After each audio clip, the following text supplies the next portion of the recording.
ለመሆኑ ዛሬ ዝና ሐኪም ቤት ድረስ ሞገስን ለመጠየቅ ነው የመጣው ወይስ ሌላ አላማ ይዞ ነው የመጣው? እንደዚሁም ብሩክ ወደ ቤት ሲገባ ምሳሌ ብሩክን አልጠጋም ያለችው ለምንድን ነው የሚለውን ሁሉንም በአጠቃላይ ነው ይዤላችሁ የመጣሁትኝ።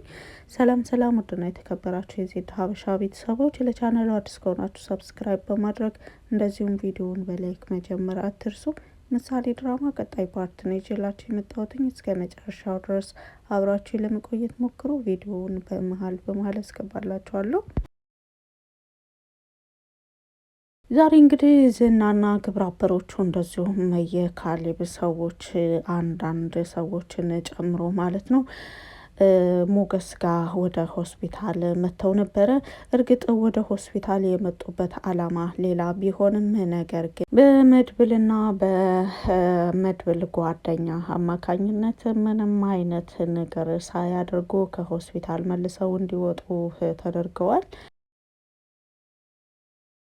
ምሳሌም ከስንት ቀናት ጥበቃ በኋላ አባቷ ወደ ቤት ሲመጣ በጣም ፈርታ እጆቿ እየተንቀጠቀጡ እንደዚሁም አባቷን ከማቀፍ ይልቅ ወደ ኋላ ስትሸሽ ይታያል።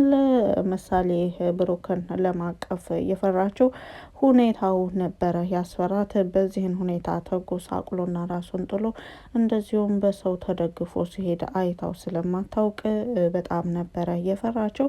ከዛም በኋላ ወደ ሳሎን ቤት አስገብተው ቁጭ ካደረጉት በኋላ ግን ምሳሌ እያለ ነበረ የነበረውና እንደዚሁም ቅድስት አረ ወደ ክፍል አስገባውና ይተኛ በማለት ነበረ የተናገረችው። ምንም አይለውም ዶክተሮቹ ምንም አይለውም ብለዋል። ችግር የለውም እዚሁ መሆን ይችላል።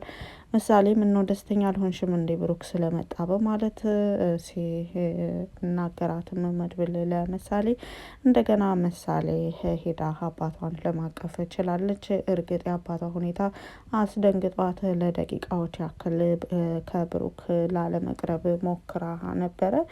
ይሁንና መድብል ምን ሆነሽ ነው ምሳሌ ስንት ቀን ስትጠብቂው የነበረው አባትሽም በማለት ሲናገራት እንደገና ወደ አባቷ ለመቅረብ ችላለች። ይሁን እንጂ ምሳሌ ብሩክን እየቀረበችው በጣም እየፈራችና እየተንቀጠቀጠች ነበረ ሁኔታው ስላስደነገጣት።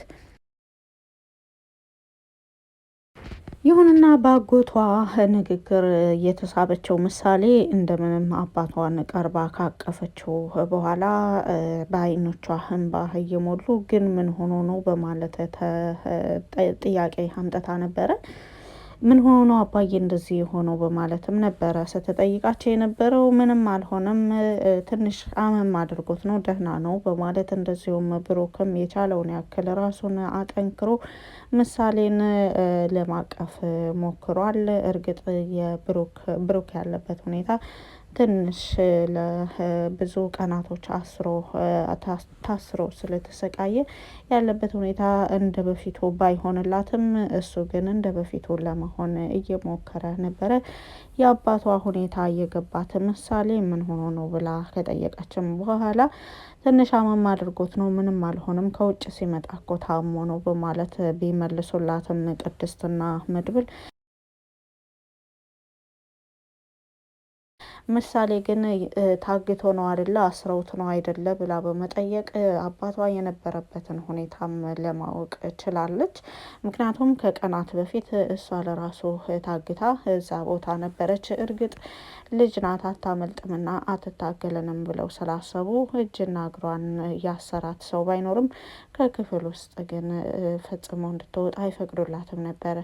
በዛም መካከል ደግሞ ጠዋትና ማታ አካባቢ ወደ ውጭ ያወጣኛል ያገተኝ ሰው ብላ ስትናገርም በዚያ ውስጥ ያሉ ክፍሎች ሁላቸውም ሰው እንደሚኖርባቸውም ጭምር ተናግራ ነበረ። በዛን በምሳሌ ንግግር ነው እንግዲህ መድብል እዛ ቦታ ምናልባትም ብሩክ ሊኖር ይችላል ብሎ ያጸናው። ነገር ግን ከጓደኞቹ ጋር እዛ ቦታ ሄዶ ጉዳዩን ካጣራ በኋላ ብሩክ እዚህ ቦታ ለተወሰነ ጊዜ የቆየ መሆኑን እና ከቅርብ ጊዜ ወደዚህ ደግሞ ወደ ሌላ ቦታ እንደተላለፈ እንደዚሁም ካሳለፍነው ፓርት ላይ የት ሄደው እንዳወጡት ብሩክን አይተናልና ወደዛ ቦታ እንደተላለፈ እንደዚሁም ከከተማው ትንሽ ወጣ ያለ እንደሆነ ሲነገራቸው በቀጣይ ኦፕሬሽናቸው እዛው ብሩክ አለበት ተብሎ የተጠናው ቦታ ላይ ሄደው ከጓደኞቹ ጋር እውነት የሞገስ የጓደኝነት ጥግ እርግጥ አንዳንድ ድራማዎች የሚሰሩት ከእውነተኛ ታሪክ የተነሱ ናቸውና አንድ ጓደኛ ለጓደኛው ምን ያክል መስዋዕት እንደሚከፍል ያየንበት የሞገስ የጓደኝነት ጥግ በብሩክና በሞገስ ይሄን ድራማ ከመጀመሪያው ጀምረን እስከ አሁን ድረስ የምንከታተል ሰዎች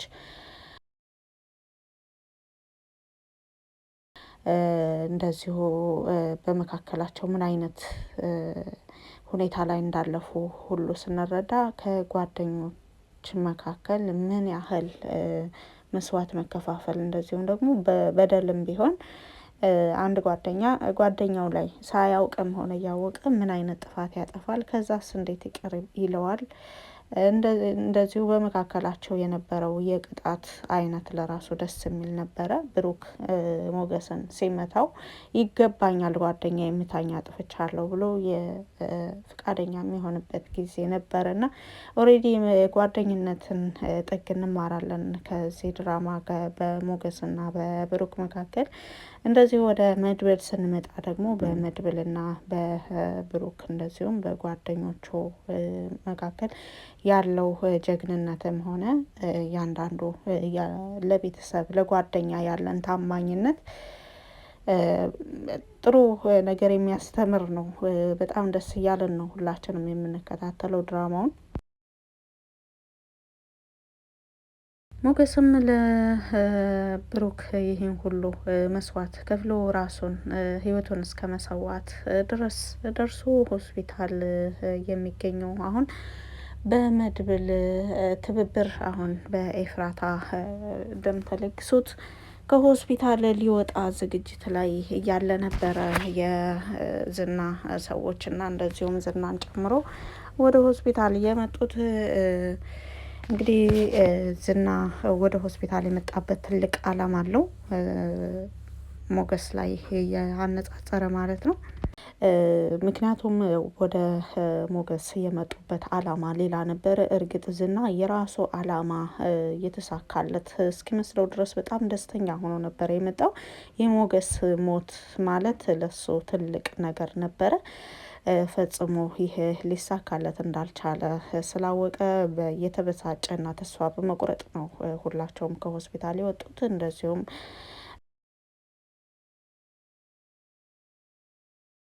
ሞገስ ወደ ቤት ሲመለስ ሉላ በድንጋጤ ያልተጠበቀ ነገር አድርጋለች። እርግጥ ሉላ ሰሞኑን ያለችበት ሁኔታ የሚታወቅ ነው።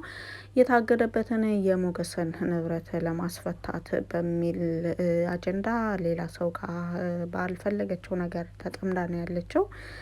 እንግዲህ ይህን የማታደርጊ ከሆነ የሞገስ ገንዘብ መመለሱ ይቅርና እኔ በሞገስ ላይ ሌላ ክስ እጀምርበታለሁ በማለት ሲያስፈራራት ከሰውየው ጋር የሌለ ሰጣ ገባ ውስጥ እንደገባች ነበረ ሞገስን ወደ ቤት ይዘውት የሄዱት። ሞገስ በዚህን ሁኔታ ሆኖ ወደ ቤት አትውሰዱኝ ለማለትም ሀሳብ አምጥቶ ነበር። ነገር ግን ሉላ ያለችበት ሁኔታ እንደዚሁም ደግሞ በተደጋጋሚ እየደወለች ሞገስ የሆነው ነገር ያለ ይመስለኛል፣ ምንድን ነው ውስጤ እየተረጋጋልኝ አይደለም በማለት ሁሉ ስትናገር ነበረ። መድብልም በተደጋጋሚ ሞገስ እኔ ጋር ነው ደህና ነው በማለት ሲነግራት መልሳ ወደ ዳጣ በመደወል ሞገስ የሆነው ነገር አለ ወይ በማለት ስትጠይቃት ደም እያሉ ነበረ፣ አላውቅም በማለት ነበረ የመለሰችው ዳጣ። እንግዲህ ዳጣ ላይ የደም አይነትሽ ምንድን ነው ስትባል ቀይ ነው ነው ያለችው እሷ።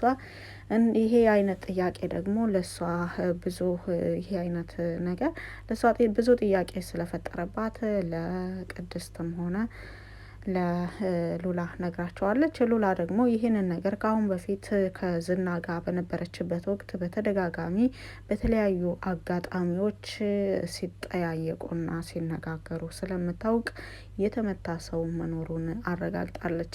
ነገር ግን ሞገስ ነው አይደለም የሚለውን ነበረ እስካሁን እርግጠኛ ያልሆነችው እንጂ ብሩክን ለማውጣት ሲሄዱ ወይ ብሩክ ተመቷል ወይም ሞገስ ተመቷል ወይም ደግሞ ራሱ መድብል ተመቷል የሚል ድንጋጤ በውስጧ ቢያድርም በስተ መጨረሻ ግን ሞገስ እንደተመታ ወደ ቤት ሲመጣ ታውቃለች። እርግጥ አሁን ላይ ሞገስ ደህና ነው።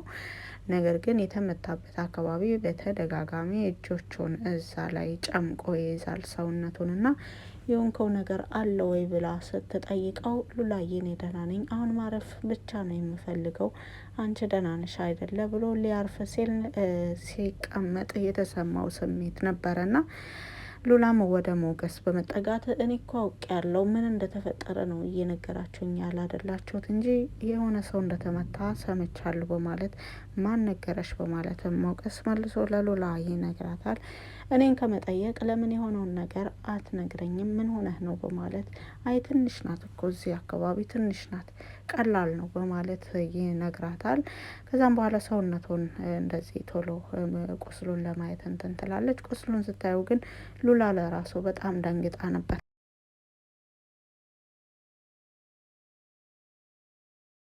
የሞገስ ቀዶ ጥገና ያደረገበት ቦታ ላይ በትልቁ ነበረ የታሸገውና እንደዚሁ ይሄንን ችለህ እንዴት በሰላም ቤት ድረስ ልትመጣ ቻልክ በማለት እሱን ካረጋጋቸውና የሚያስፈልገውን ነገር ካቀራረበች በኋላ ከሞገስ ራቅ ብላ ሉላ በተደጋጋሚ እያሰበችና እየተጨነቀች ለደቂቃዎች ቆይታለች። ሉላ የምታስበውና የምትጨነቀው ለምንድን ነው?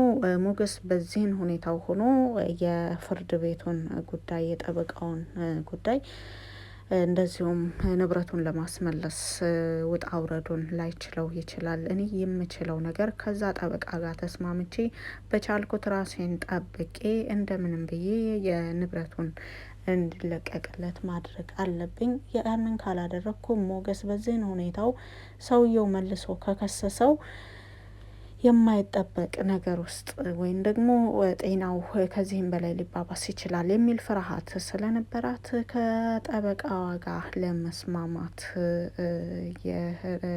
እየደረሰች ይመስላል በሀሳብ ሉላ። በተደጋጋሚ ጠበቃው ያላትን ነገርና እንደዚሁም ያስጠነቀቃትን ነገር በተደጋጋሚ ስታስብ ነበረ። ሞገስም በቻለው አቅም ሉላዬ ምንድን ነው ራቅሽ፣ ምን ሆንሽ በማለት እየጠየቃትን ቢሆን ደህና ነኝ፣ ምንም አልሆንኩም፣ አይዞህ አለውልህ በማለት ነበረ ስትመልስለት የነበረው። ሉላ ግን እያሰበች ያለችው በተቃራኒ አቅጣጫ ነበር። ብሩክ ወደ ቤት ከተመለሰ በኋላ እርግጥ ቤቱ በደስታ ቢሞላም በሞገስ እንደዚህ መሆንና እንደዚሁ ብሩክን ያክል ተጎድቶ በመምጣቱ ሁላቸውም ከልባቸው እያዘኑ ብሩክ በቻለው አቅም በቤት ውስጥ አስፈላጊውን የሆነ እንክብካቤ እንዲደረግለት እንደዚሁም ከነሱ የሚጠበቀውን ነገር ሁሉ እያደረጉ ነው። እስካሁንም ምንም አጉድላ የማታውቀው ቅድስት አሁንም ኃላፊነቷን በትህትና እየተወጣች ትገኛለች። ለመሆኑ ብሩክ እስካሁን ድረስ ለምንድን ነው ያልተነጋገረው የሚለውንም በቀጣይ ፓርት ላይ የምናይ ይሆናል።